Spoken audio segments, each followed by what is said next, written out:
Hello everybody, అందరికీ నమస్కారం. Welcome to మార్గం. ఈ రోజు మార్గంలో మనం డిస్కస్ చేసుకోబోతున్న అంశం ఇస్ అబౌట్ పీసీఓడి. పీసీఓడి అంటే నాకు తెలిసి మనలో చాలా మంది కనెక్ట్ అవుతారు. ఎందుకంటే మేబీ చాలా చాలా చాలా ఫ్రీక్వెంట్ గా మన ఫ్రెండ్స్ దగ్గర కానీ సిస్టర్స్ దగ్గర కానీ చాలా ఎక్కువగా ఆడవాళ్ల మధ్యలో వింటున్న ఒక సమస్య ఇస్ పీసీఓడి. పెళ్ళైన వాళ్ళని కాదు, చిన్నపిల్లలని కాదు, ఇలా ఎవరైనా సరే ఈ మధ్య రోజుల్లో పీసీఓడికి ఎక్కువగా ఎఫెక్ట్ అవుతున్నారు. ఈ నేపథ్యంలో పీసీఓడి గురించి డిస్కస్ చేద్దాం. అండ్ ఈ రోజు మనతో ఉన్నారు 49 హాస్పిటల్స్ నుంచి డాక్టర్ సుమవర్ష గారు. హలో సుమవర్ష గారు. సో పీసీఓడి అసలు బాబోయ్ అదొక రాక్షసిలాగా అనిపిస్తుంది. ఎంత మందికో ఈ మధ్య రోజుల్లో పీసీఓడి లైఫ్ స్టైల్ చేంజెస్ అవ్వచ్చు, ఇప్పుడు వస్తున్న ఫాస్ట్ పేస్ జనరేషన్ వల్ల స్ట్రెస్ లైఫ్ అవ్వచ్చు, ఏదైనా సరే. బట్ ఈ పీసీఓడి నుంచి బయటపడేసే మార్గం ఈ రోజు మీదే మేడం. అసలు పీసీఓడి అంటే ఏంటి, అసలు how do we have to deal about this? First of all PCOD రాక్షస్ కాదు. As a fertility expert PCOD ఉంటే we're more than happy because treatment is very simple అనమాట. సో ప్రెగ్నెన్సీ వచ్చే ఛాన్సెస్ వీళ్ళలో చాలా ఎక్కువ ఉంటుంది.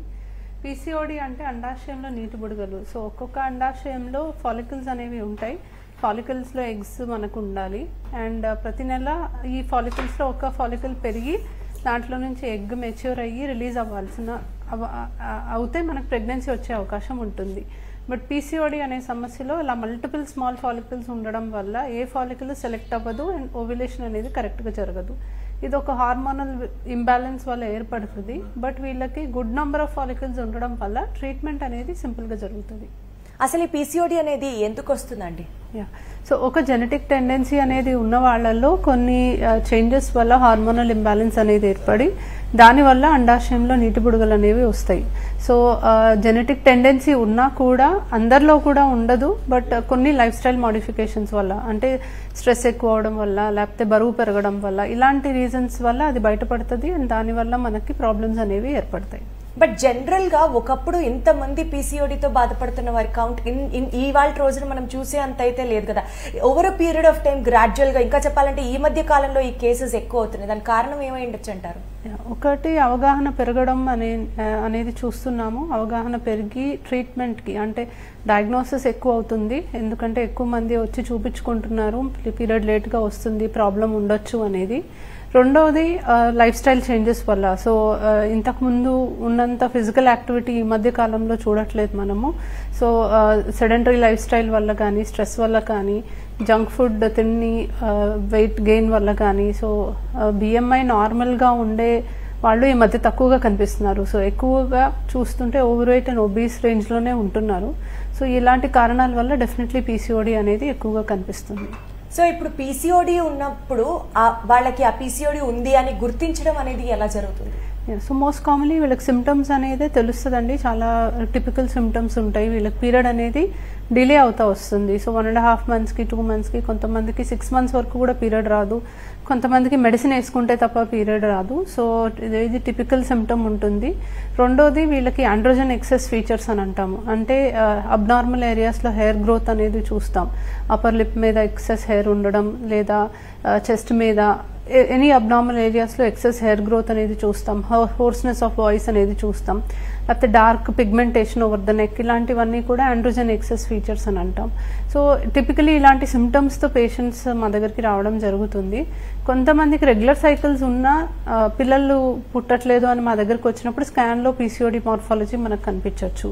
సో ఇన్ఫర్టిలిటీతో కూడా చాలామంది ప్రెజెంట్ అవుతూ ఉంటారు. సో మెయిన్లీ డిలేడ్ పీరియడ్ లేదా ఆండ్రోజన్ ఎక్సెస్ ఫీచర్స్ ఉంటాయి, లేదా ప్రెగ్నెన్సీ రావట్లేదు అని వస్తూ ఉంటారు. సో మేబీ ప్రెగ్నెన్సీ వచ్చేసిన తర్వాత, ఫస్ట్ ప్రెగ్నెన్సీ అయిపోయిన తర్వాత, లేదా పిల్లలు పుట్టిన తర్వాత వాళ్ళకి ఆ స్టేజ్ లో పీసీఓడి డెవలప్ అవ్వడానికి కూడా ఛాన్సెస్ ఉన్నాయి. ఏ స్టేజ్ లో అయినా రావచ్చండి.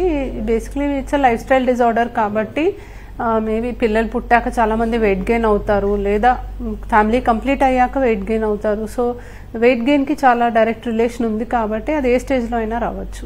అయితే ఇప్పుడు పీసీఓడి ఉంది అని గుర్తించిన తర్వాత వాళ్ళు పర్టికులర్ గా తీసుకోవాల్సిన జాగ్రత్తలు ఏంటి? So first of all life style disorder అంటున్నాం కాబట్టి మనం ఎటువంటి ట్రీట్మెంట్ ఇచ్చినా సిమ్టమాటిక్ ట్రీట్మెంటే ఇవ్వగలం. సో పీరియడ్ ఇరెగ్యులర్గా వస్తుంది అని వాళ్ళకి, ఆ పీరియడ్ రెగ్యులారిటీ కావాలి అనుకున్న వాళ్ళకి పీరియడ్ రెగ్యులర్ అవడానికి టాబ్లెట్స్ పెడతాం. ప్రెగ్నెన్సీ కావాలి అనుకున్న వాళ్ళకి ప్రెగ్నెన్సీ రావడానికి ఓవ్యులేషన్ ఇండక్షన్ డ్రగ్స్ అనేవి పెడతాం, లేదా హార్మోన్స్ అనేవి పెడతాం. సో బట్ బేసికలీ ఇవన్నీ కూడా టెంపరీ మెషర్స్. మనం మందులు ఇచ్చినంత కాలం వాళ్ళకి ఈ సిమ్టమ్స్ నుంచి రిలీఫ్ వస్తుంది, బట్ మేము మెడిసిన్స్ ఆపేయగానే మళ్ళీ మొదటికి వస్తుంది. సో మోస్ట్ ఇంపార్టెంట్ వాళ్ళు లైఫ్ స్టైల్ మోడిఫికేషన్ చేసుకోవాలి. సో వెయిట్ అనేది తగ్గడం కానీ, రెగ్యులర్ ఎక్సర్సైజ్ చేయడం కానీ, ఇవన్నీ కూడా బ్యాలెన్స్ చేస్తే అప్పుడు ఆ పీసీఓడికి మనం ఇచ్చిన ట్రీట్మెంట్ తర్వాత కూడా వాళ్ళకి కంటిన్యూ అయ్యి లైఫ్ స్టైల్ చేంజెస్ తోటి పీసీఓడి కంట్రోల్లో ఉండే అవకాశం అనేది ఉంటుంది. హార్మోనల్ డిఫరెన్సెస్ కాబట్టి వాళ్ళు తినే ఫుడ్ తో మాత్రమే బరువు పెరుగుతున్నారని కానీ, ఎంత వర్కౌట్స్ చేస్తున్నా ఇంకా మేము తగ్గట్లేదు అని కానీ, ఇలాంటి సిచ్యువేషన్స్ కూడా మనం రెగ్యులర్ గా వింటూనే ఉంటాం కదా మేడం. ఎస్. సో చాలాసార్లు ఎస్పెషలీ పీసీఓడితో ఉన్నవాళ్ళు మాకు మోస్ట్ కామన్ గా చెప్తారు, మాకు పీరియడ్ రెగ్యులర్ గా రావట్లేదని మేము వెళ్ళాము, మెడిసిన్స్ ఇచ్చారు, మెడిసిన్స్ వల్ల లావెక్కాము, లేదా పీసీఓడి వల్ల లావెక్కాము అని అంటారు. బట్ యాక్చువల్లీ అది రివర్స్ అండి. సో బరువు పెరగడం వల్ల మనకు హార్మోనల్ ఇంబ్యాలెన్స్ వచ్చి పీసీఓడి అనేది వస్తుంది. పీసీఓడి వల్ల బరువు పెరగడం అనేది కాదు.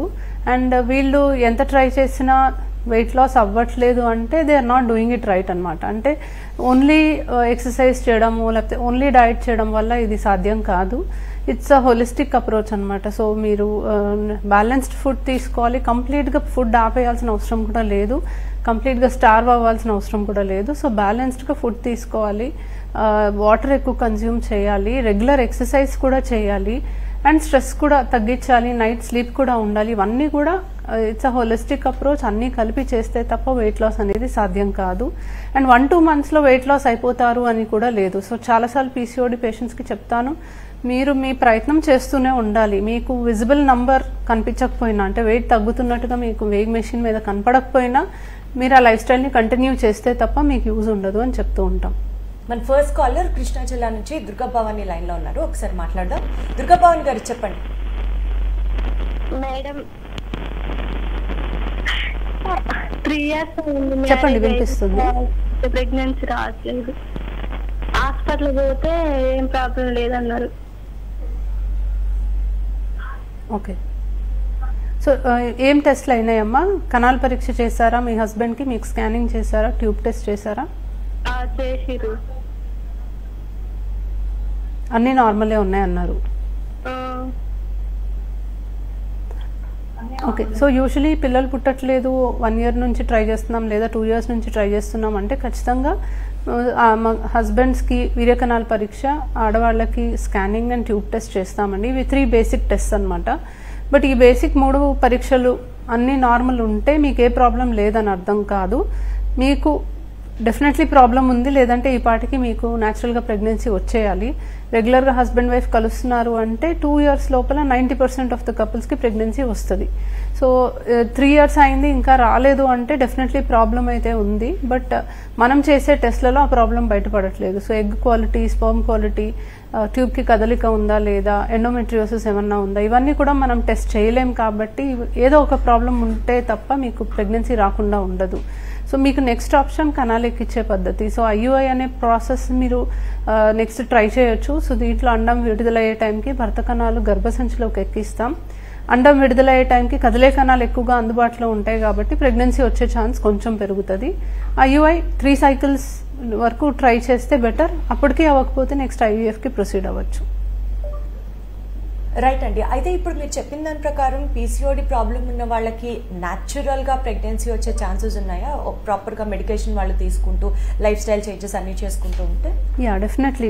ఈవెన్ న్యాచురల్గా కూడా ప్రెగ్నెన్సీ వచ్చే అవకాశం ఉంది. వితౌట్ మెడికేషన్ కూడా చాలాసార్లు న్యాచురల్ ప్రెగ్నెన్సీ రావచ్చు. సో పీసీఓడిలో కొంతమందికి డిలేడ్ ఓవ్యులేషన్ అనేది ఉంటుంది. నార్మలీ ఒక ఎగ్ పెరిగి రిలీజ్ అవ్వడానికి ఒక 15 days పడుతుంది for person with regular cycles. But అదే సైకిల్స్ 2-3 monthsకి వచ్చే వాళ్ళకి 2-3 monthsకి ఒకసారి రిలీజ్ అవుతుంది. And by chance, by luck ఆ టైంలో హస్బెండ్ వైఫ్ కలిస్తే వాళ్ళకి న్యాచురల్గా కూడా ప్రెగ్నెన్సీ వచ్చే అవకాశం ఉంటుంది. కానీ అవకాశం అయితే తక్కువే ఉంటుంది. ఎందుకంటే ఒక 1 yearలో 12 times ఓవ్యులేషన్ జరగాల్సిన ప్లేస్లో 3-4 times ఓవ్యులేషన్ జరుగుతుంది. కాబట్టి డెఫినెట్లీ ఛాన్సెస్ అయితే తగ్గుతాయి. బట్ అలా అని న్యాచురల్ ప్రెగ్నెన్సీ రాదు అని అయితే కాదు, డెఫినెట్లీ అవకాశం అయితే ఉంది. సో అయితే ఐయుఐ చేసే పద్ధతి కూడా పీసీఓడి ఉన్న వాళ్ళతో కూడా ఇది సాధ్యమని అనుకోవాలా? యా, ఐయుఐ చేయొచ్చు. కాకపోతే యాక్చువల్లీ పీసీఓడికి ఐయుఐ అవసరం లేదు. If male factor is normal, so వీర్యకణాల పరీక్షలో కౌంట్, మోటిలిటీ, మార్ఫాలజీ అన్నీ బాగున్నాయి అనుకోండి, వీళ్ళు పీసీఓడికి తగ్గట్టుగా ఎగ్ పెరిగి రిలీజ్ అవ్వడానికి మెడికేషన్ వాడితే రిలీజ్ అయ్యే టైంకి హస్బెండ్ వైఫ్ కలిసినా ప్రెగ్నెన్సీ వచ్చే అవకాశం ఉంటుంది.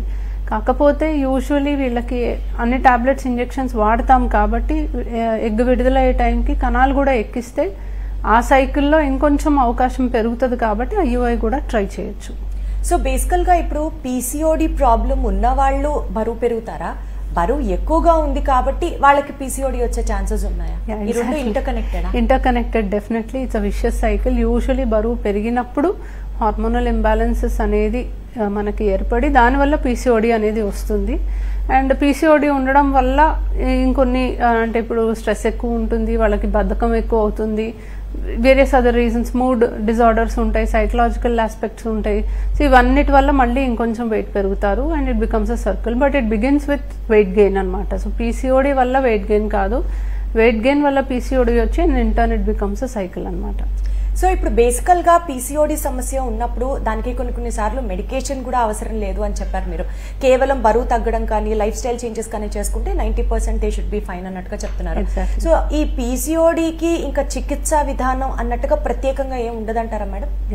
పీసీఓడికి పర్మనెంట్ క్యూర్ అయితే ఏది లేదండి. పలానా మెడిసిన్ వాడో పలానా సర్జరీ చేసో ఇంకా పీసీఓడి అనేది ఉండదు అని అయితే పాసిబిలిటీ కాదు. సో వీళ్ళకి ఎప్పటికీ ఆ జెనెటిక్ టెండెన్సీ అనేది ఉంటుంది. వాళ్ళు వెయిట్ లాస్ అయితే చాలా మటుకు వాళ్ళకి సిమ్టమ్స్ అనేది రిలీఫ్ వస్తుంది. బట్ పుట్ ఆన్ అవుతే మళ్ళీ it will be back to normal అనమాట, బ్యాక్ టు పీసీఓడి ఉంటుంది. సో యాజ్ సచ్ పీసీఓడికి డైరెక్టెడ్ ట్రీట్మెంట్ అయితే ఏం లేదు. సో ఇప్పుడు పీసీఓడి సమస్య ఉన్న వాళ్ళకి ప్రత్యేకంగా చికిత్స అలాంటిది ఏం లేదు కాబట్టి వాళ్ళు జాగ్రత్తగా ఉంటూ ఇంకా వాళ్ళని కంటిన్యూ చేసుకోవడం, లేకపోతే పీసీఓడి రివర్స్ అయిపోతుంది న్యాచురల్ గా, వాళ్ళు బరువు తగ్గి వాళ్ళు హెల్దీ లైఫ్ స్టైల్ మెయింటైన్ చేస్తే పీసీఓడి పోతుంది అని కూడా అనుకోవచ్చా? హెల్దీ లైఫ్ స్టైల్ మెయింటైన్ చేస్తే ఏజ్ ఎక్కువ అయ్యే కొద్ది ఎగ్ నంబర్ ఎలాగో తగ్గుతుంది కాబట్టి at some point of time reversal kuda is quite possible. Ante it's not like a lifelong disease most of the time, endukante age ekkuvaye koddi egg number elago natural gaane by age itself adi taggutu vastundi kabatti at a certain stage adi reverse avadanik kuda avakasham undi.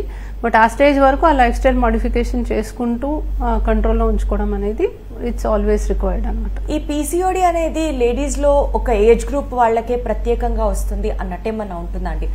Are ఒక age దాటిన తర్వాత వాళ్ళకి వస్తుందా? ఈ age వాళ్ళు వీళ్ళు safe అట్లాంటివి ఏమైనా ఉంటాయి? సో రీప్రొడక్టివ్ ఏజ్ గ్రూప్ అండి, పెద్ద మనిషి అయిన దగ్గర నుంచి ముట్టాగిపోయే వయసు వరకు కూడా ఎవరిలో అయినా కూడా మనం పీసీఓడి అనేది చూడొచ్చు. ఏజ్ ఎక్కువ అయ్యే కొద్దీ పీసీఓడి ఛాన్సెస్ కొంచెం తగ్గచ్చు, ఎందుకంటే ఎగ్ నంబర్ ఆటోమేటిక్గా తగ్గుతూ వస్తుంది. బట్ ఆల్ ఏజ్ గ్రూప్స్లో చూస్తాము, అడాలసెన్స్లో చూస్తాము, మ్యారేజ్ అయిన కొత్తల్లో చాలామంది చూస్తాము, 30s లేట్ 30sలో కూడా చూస్తూ ఉంటాం. బట్ యూజువలీ ఆఫ్టర్ 40 కొంచెం రేర్, ఎందుకంటే ఎగ్ నంబర్ తగ్గిపోతుంది. ఈ పీసీఓడి సమస్య ఉన్న వాళ్ళకి ఇది జెనెటికల్ గా ఖచ్చితంగా వచ్చే ఒక ప్రాబ్లం లాగా గుర్తించాలా? ఆర్ మధ్యలో కూడా వాళ్ళకి స్టార్ట్ అవుతుంది మేబీ బికాస్ ఆఫ్ ఇందాక మీరు చెప్పిన అదర్ కారణాలు, స్ట్రెస్ కానీ లైఫ్ స్టైల్ చేంజెస్ కానీ బరువు పెరగడం కానీ, లేదా అది వాళ్ళకి ఫస్టే ఉంటుందా, వాళ్ళ జీన్స్ లోంచి వచ్చేదంటారా? జీన్స్లో ఉంటుంది, బట్ అది మేనిఫెస్ట్ అవుతుందా లేదా అనేది వాళ్ళ లైఫ్ స్టైల్ పైన డిపెండెంట్ ఉంటుంది. సో చాలామంది వాళ్ళు న్యాచురల్గానే వాళ్ళు వెయిట్ పెరగకుండా యూనో వాళ్ళ హెల్త్ వాళ్ళ కంట్రోల్లో ఉంచుకొని కాన్షియస్గా తింటున్నారు, ఎక్సర్సైజ్ మీద వాళ్ళు దృష్టి పెట్టి వాళ్ళు ఎక్కువగా యూనో లైఫ్ స్టైల్ అనేది బాగానే మెయింటైన్ చేస్తున్నారు అన్నప్పుడు వాళ్ళకి ఆ జెనెటిక్ టెండెన్సీ ఉన్నా కూడా అది పీసీఓడి మేనిఫెస్ట్ అవ్వదు. బట్ ఇట్స్ రివర్స్ ఏంటంటే ఇప్పుడు ఏవి చూసుకోకుండా జెనెటిక్ టెండెన్సీ ఉంటే డెఫినెట్లీ పీసీఓడి అనేది మేనిఫెస్ట్ అవుతుంది. అయితే ఇప్పుడు పీసీఓడి ఉన్న వాళ్ళకి ఖచ్చితంగా లాప్రోస్కోపీ చేయాలా అండి? అసలు లాప్రోస్కోపీ ఈ సిచ్యువేషన్లో అసలు ఎందుకు చేస్తారు? సో లాప్రోస్కోపీ అనేది పీసీఓడి ఉన్న వాళ్ళల్లో not indicated in all the cases. So ఎవరికి చేస్తాం లాప్రోస్కోపీ అంటే ఇప్పుడు బాగా సన్నగా ఉండి కూడా పీసీఓడి ఉంది అనుకున్నప్పుడు మనకు లాప్రోస్కోపీ వల్ల ఎక్కువ లాభం ఉంటుంది. లేదా ఆండ్రోజన్ ఎక్సెస్ ఫీచర్స్ కూడా ఉన్నాయి, అంటే ఇప్పుడు ఎక్సెస్ హెయిర్ గ్రోత్ కానీ మొటాల్ రావడం కానీ ఇలాంటి ఫీచర్స్ ఎక్కువగా ఉన్నాయి, హార్మోనల్ ఇంబ్యాలెన్స్ అనేది కొంచెం కరెక్ట్ అవ్వాలి అనుకున్నప్పుడు డ్రిల్లింగ్ అనేది చేస్తాం. అండ్ కొంతమంది ఇప్పుడు ఇంజెక్షన్స్, ఇప్పుడు రెగ్యులర్ టాబ్లెట్స్కి మనకి కొంతమందికి రెస్పాన్స్ అనేది రాదు. సో వీళ్ళల్లో మనం ఐదర్ ఇంజెక్షన్స్ పెట్టాలి లేదా లాప్రోస్కోపీ చేయాలి. ఇంజెక్షన్సే బెటర్ ఆప్షన్, కాకపోతే కొంతమంది రెగ్యులర్ ఫాలోఅప్కి రావడానికి వాళ్ళకి కుదరకపోవచ్చు. సో ఇంజెక్షన్స్ పెడితే ఖచ్చితంగా వాళ్ళు స్కాన్స్కి రావాలి, రెగ్యులర్ ఫాలోఅప్కి రావాలి. సో అలా కుదరని పక్షం మనం లాప్రోస్కోపిక్ ఓవేరియన్ డ్రిల్లింగ్ అనేది సజెస్ట్ చేస్తాం. సో ఇప్పుడు లాప్రోస్కోపీ ద్వారా పీసీఓడికి కరెంట్ ట్రీట్మెంట్ అనేది దాని రోల్ చాలా మటుకు తగ్గిపోయింది. బట్ అది పూర్తిగా వానిష్ అయిందని కూడా చెప్పలేను. ఇప్పుడు వేరే రీజన్ కోసం మనం లాప్రోస్కోపీ చేస్తున్నాం, పీసీఓడి కనిపిస్తుంది అంటే ఆఫ్ కోర్స్ డ్రిల్ చేస్తాం. లేదా లీన్ పీసీఓఎస్ ఉన్నా, లేదా వాళ్ళకి మెడికేషన్స్ పెట్టి వాళ్ళు మనకి రెగ్యులర్గా ఫాలోఅప్కి రాలేరు అన్నా అలాంటప్పుడు మాత్రమే. సో ఓన్లీ ఫ్యూ ఇండికేషన్స్లో లాప్రోస్కోపిక్ ఓవేరియన్ డ్రిల్లింగ్ అనేది చేస్తాం. అసలు ఈ లాప్రోస్కోపీ ఎందుకు చేస్తారని గురించి కాస్త డీటెయిల్డ్గా మాట్లాడుకునే లోపు మాలిక్ అనే కాలర్ కాల్ చేశారు, అనంతపురం నుంచి లైన్లో ఉన్నారు. ఒకసారి కనెక్ట్ అవుదాం. మాలిక్ గారు చెప్పండి. మేడం నమస్తే. మేడం నమస్తే.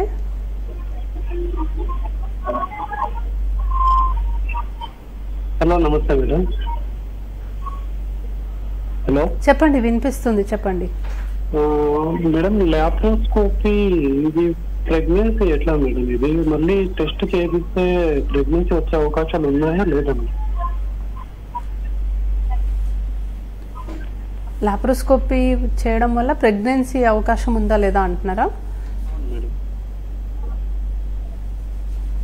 యా, సో బేసికలీ లాప్రోస్కోపీ అనేది సర్జరీ చేసే ఒక విధానం అండి. లాప్రోస్కోపీ అంటే ఏంటి? మనము ఒక చిన్న ఇన్సిషన్తో మనం పొట్టలోకి ఒక చిన్న స్కోప్ ద్వారా కెమెరా వేసి చూడగలుగుతాం. సో ఒక సర్జరీ చేసే ఒక విధానం మాత్రమే. సో పిల్లలు కలగని వాళ్ళల్లో మనము లాప్రోస్కోపీ చేయడం వల్ల ఎన్నో ఉపయోగాలు ఉంటాయి. సో మనకి గర్భసంచిలో ఏదైనా లోపాలు ఉన్నా మనకు తెలుస్తాయి, ట్యూబ్స్ బ్లాక్ ఉన్నాయా తెలుస్తాయి, ట్యూబ్స్ చుట్టూతా ఏమన్నా అతుకులు ఏర్పడినాయా తెలుస్తుంది, అండాశయంలో నీటి బుడగలు ఉన్నాయా, లేకపోతే ఏదైనా సిస్ట్ ఉందా, ఇవన్నీ మనకు కనిపిస్తుంది. యూజువలీ లాప్రోస్కోపీతో పాటు గర్భసంచిలో కూడా కెమెరా వేసి చూస్తాం, హిస్ట్రోస్కోపీ అని అంటాం. గర్భసంచి లోపల సమస్యలు కూడా మనకు తెలుస్తాయి. సో డయాగ్నోస్టిక్ హిస్ట్రోలాప్రోస్కోపీ అనే ప్రాసెస్ ద్వారా పిల్లలు పుట్టకపోవడానికి ఏమన్నా కారణాలు ఉన్నాయా అని మనం తెలుసుకోగలం. చిన్న చిన్న ప్రాబ్లమ్స్ని మనం కరెక్ట్ కూడా చేసుకోగలం. సో ఇంతకుముందు అయితే యాక్చువల్లీ పిల్లలు పుట్టట్లేదు అంటే చాలా మటుకు ఈ డయాగ్నోస్టిక్ హిస్ట్రోలాప్రోస్కోపీ చేసేసేవాళ్ళు. అంటే ఏం ప్రాబ్లం ఉంది తెలుసుకోవడానికి అవకాశం ఉండేది, అండ్ కొన్ని ప్రాబ్లమ్స్కి ట్రీట్మెంట్ ఇవ్వడానికి కూడా అవకాశం ఉండేది. కానీ ఇట్స్ అన్ ఇన్వేజివ్ ప్రొసీజర్. అంటే అనస్థీసియా, జనరల్ అనస్థీసియా ఇవ్వాలి. మనము బొడ్డు దగ్గర ఒక చిన్న ఇన్సిషన్ తోటి కోసి మనం కెమెరాని పంపించాలి. సో ఇప్పుడు మనకి 3D అల్ట్రాసౌండ్ స్కాన్స్ వచ్చి ఇమేజింగ్ మొడాలిటీస్ అనేవి బాగా పెరిగి వితౌట్ అనస్థీసియానే మనం మ్యాక్సిమం అన్ని ప్రాబ్లమ్స్ని కనిపెట్టగలుగుతున్నాం. కాబట్టి ఈ మధ్య అంత ఎక్కువగా డయాగ్నోస్టిక్ హిస్ట్రోలాప్రోస్కోపీస్ చేయట్లేదు, ఎందుకంటే మనం ఇమేజింగ్ మొడాలిటీస్తోనే అన్నీ మనం కనిపెట్టగలుగుతున్నాం. బట్ అఫ్ కోర్స్ కొన్ని ప్రాబ్లమ్స్ ఉండి మనం దాన్ని కరెక్ట్ చేయాలి అనుకున్నప్పుడు లాప్రోస్కోపీ డెఫినెట్లీ చేస్తాం. ఇప్పుడు ఎండోమెట్రియోసిస్ అనే కండిషన్లో సిస్ట్ ఉంది, తీయాలి అనుకుంటే లాప్రోస్కోపీ ఖచ్చితంగా చేస్తాం. ఓవేరియన్ డ్రిల్లింగ్ ఇండికేటెడ్ కేసెస్లో డెఫినెట్లీ లాప్రోస్కోపీ చేస్తాం. సో అలా అనమాట. సో అందరికీ లాప్రోస్కోపీ చేయాల్సిన అవసరం లేదు, ఎవరికైతే అవసరమో వాళ్ళకి మాత్రమే చేస్తాం.